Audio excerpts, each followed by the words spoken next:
গতকালকে আমি চলে এসেছিলাম আমার দিদির বাড়িতে। আমার দিদির বাড়ি কাছেই, তো ওখানে আমি মাঝে মধ্যে প্রায়ই যাই। আর দেখো সকালবেলা ঘুম থেকে উঠেই দেখি বৃষ্টি হচ্ছে, তো দিদিদের বারান্দায় বসে বসে আমি দেখছিলাম, খুব ভালো লাগছিল।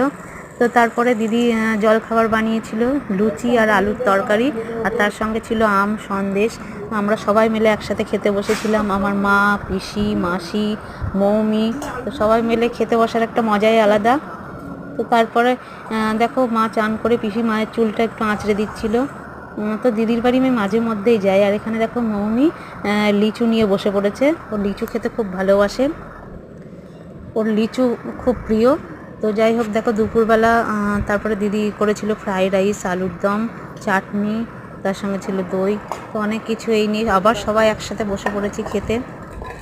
খাওয়া দাওয়ার পরে আমরা কিন্তু বিকেলে না, সন্ধ্যের ঠিক আগে চলে এসেছিলাম। তো আজকের ভিডিওটা এইটুকু।